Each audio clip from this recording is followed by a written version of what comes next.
택하고 맡기고 세움이란 주제로 말씀을 나누도록 하겠습니다. 데살로니가전서 3장 2절 3절에 보면 이런 말씀이 있습니다.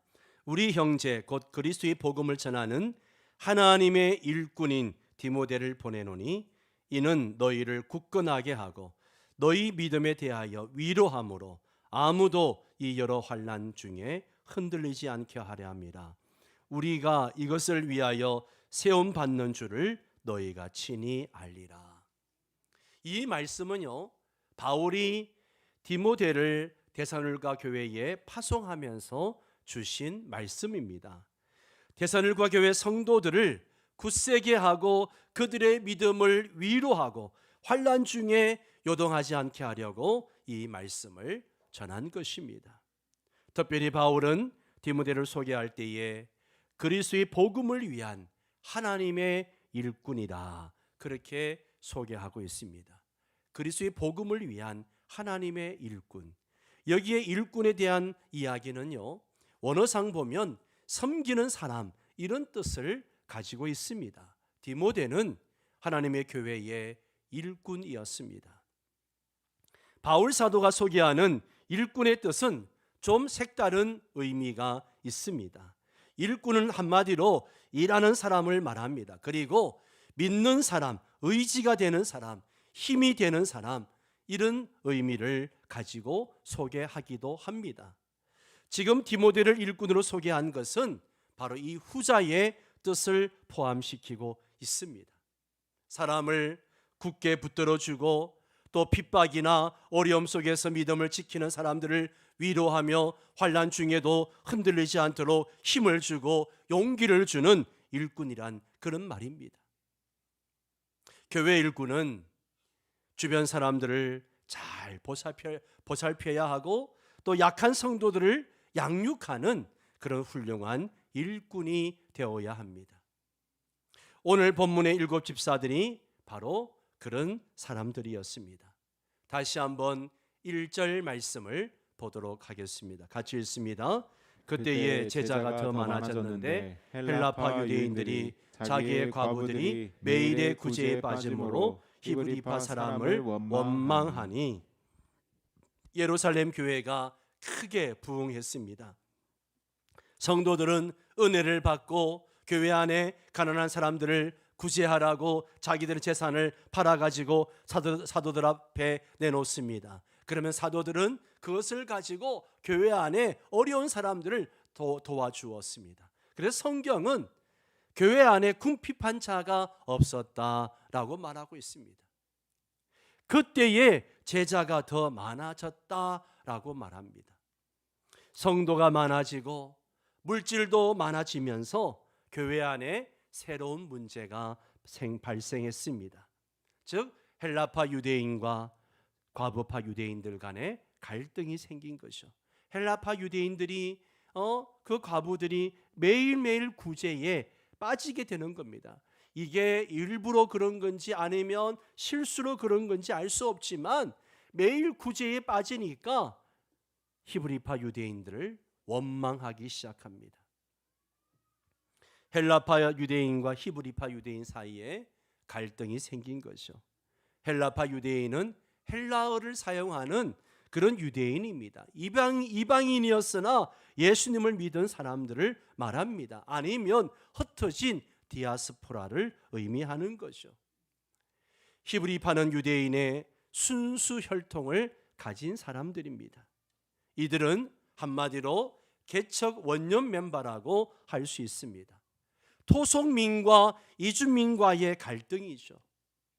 이들은 문화적 차이도 있습니다. 헬라파 유대인들은 좀 더 개방적이고 진보적이었습니다. 히브리파 유대인들은 보수적이고 전통적이었습니다. 이들이 물질 문제로 하나 되지 못하고 갈등이 일어났습니다. 2절 말씀을 보십시오. 같이 읽습니다. 12사도가 모든 제자를 불러 이르되 우리가 하나님 말씀을 제쳐놓고 접대를 일삼는 것이 마땅하지 아니하니. 12사도는 모든 제자를 불러서 이 문제를 해결하고자 했습니다. 문제를 해결을 잘해야 성장이 있는 거죠. 12사도는 문제의 원인인 원망에 초점을 두지 않았어요. 12사도는 그들이 본질적으로 무엇을 해야 되는가, 여기에 대한 고민을 하기 시작했습니다. 교인들이 원망하는 것은 그들에게 은혜가 떨어졌기 때문입니다. 은혜가 떨어진 이유는 사도들이 말씀을 충만하게 준비하지 못했기 때문입니다. 말씀 충만하지 못한 이유는 사도들이 구제하고 접대하고 이런 일 하느라고 시간이 없다 보니까 말씀을 연구하고 기도할 시간이 부족했다는 것이죠. 참 중요한 원리입니다.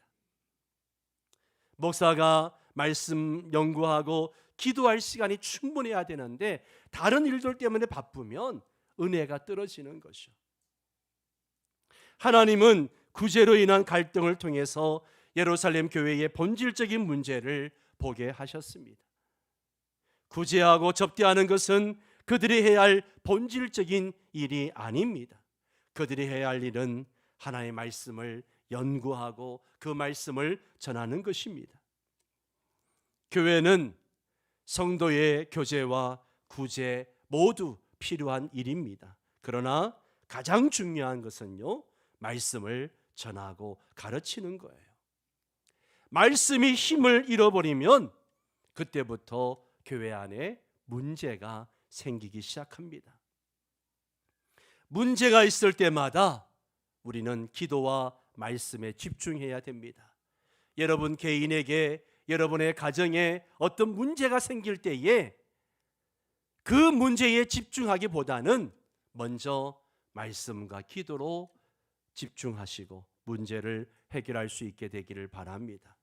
거기에 집중해서 기도하고 말씀을 묵상하다 보면 하나님이 지혜를 주시고 피할 길을 주시고 감당할 수 있는 힘을 주십니다.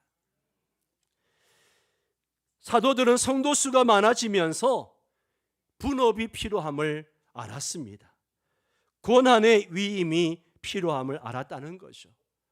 초기에는 그냥 사도들이 다 해도 문제가 없었어요. 개척교회 때에는 목사 혼자 북치고 장구치고 다 해도 문제가 없습니다. 그러나 사람이 많아지면, 모임이 커지게 되면 사도들이 모든 것을 다 할 수 없습니다. 새로운 일꾼이 필요한 거죠. 그래서 예루살렘 교회에 일꾼을 세우게 됩니다. 오늘 본문은 예루살렘 교회의 일꾼을 세우는 과정을 우리에게 보여주고 있습니다.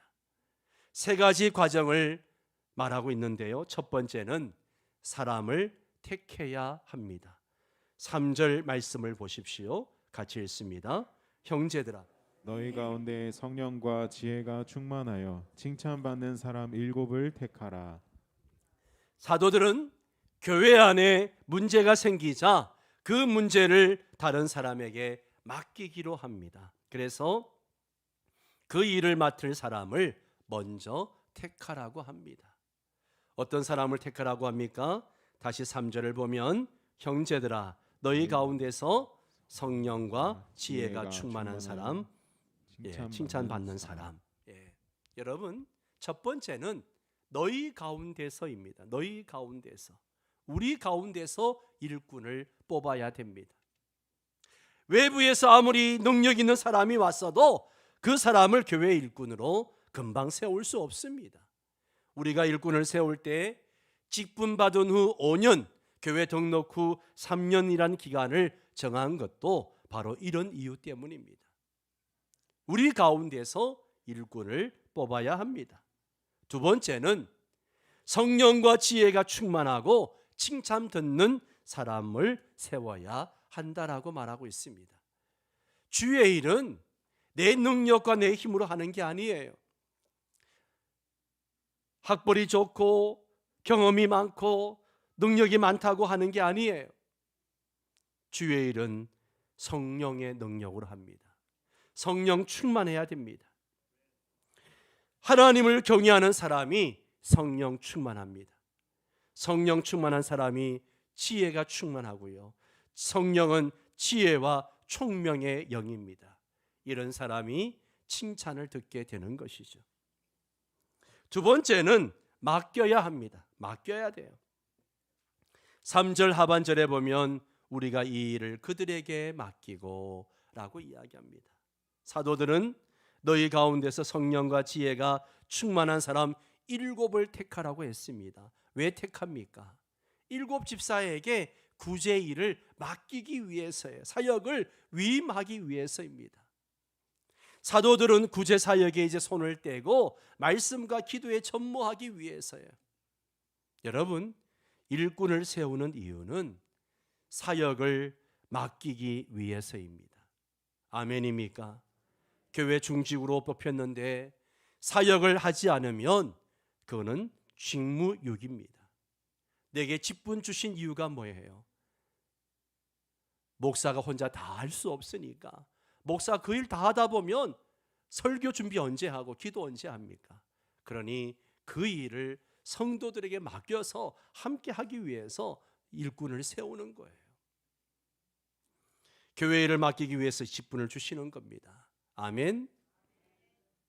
우리 모두는 그 직분을 잘 감당할 수 있게 되기를 바랍니다. 4절을 보십시오. 우리는 오로지 기도하는 일과 말씀 사역에 힘쓰리라.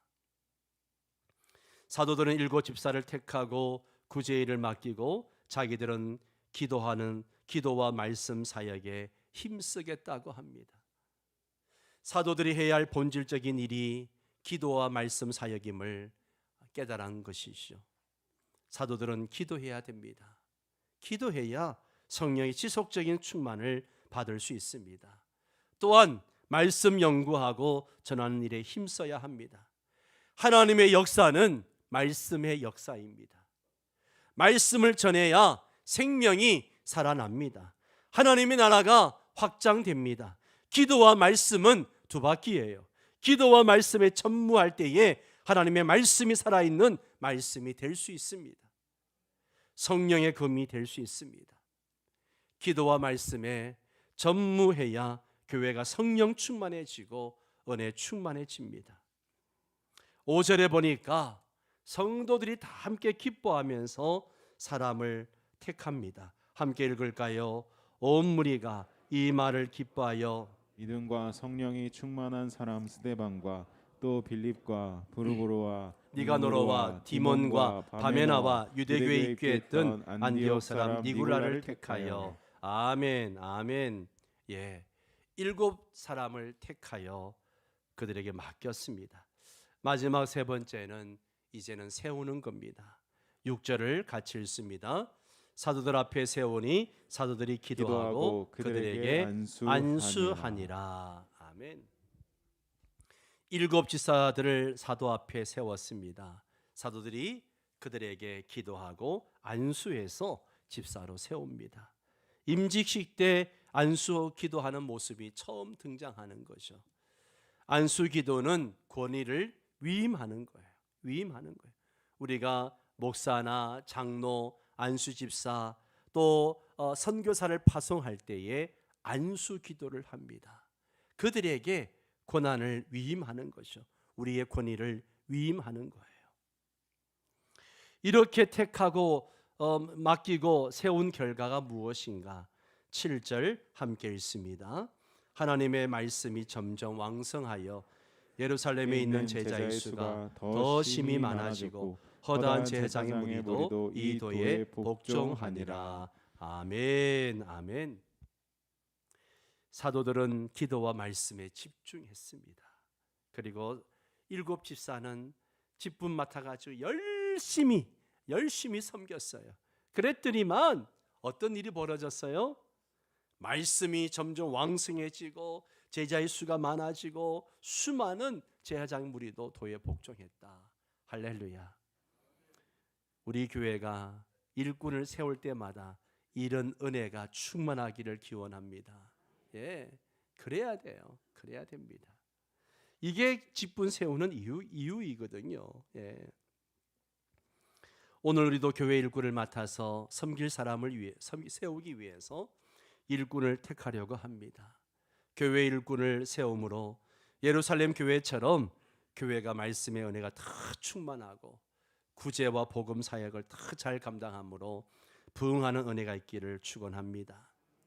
또 한 가지는 그리스도인은 하나님의 주권을 믿는 거예요. 우리는 예수님을 주님이라 부릅니다. 주님은 주인이란 뜻이거든요. 주권을 믿는 사람들이에요.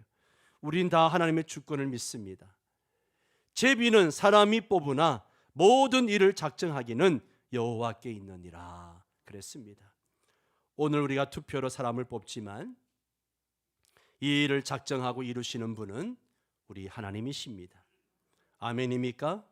그렇기 때문에 이 투표의 결과에 대해서 우리는 아무 할 말이 없어야 합니다. 하나님이 결정하셨기 때문이죠. 모든 성도들이 하나님의 주권을 믿고 순종함으로 교회 일꾼을 택하고 맡기고 세우는 우리 모두가 되기를 주의 이름으로 축원합니다. 기도하겠습니다.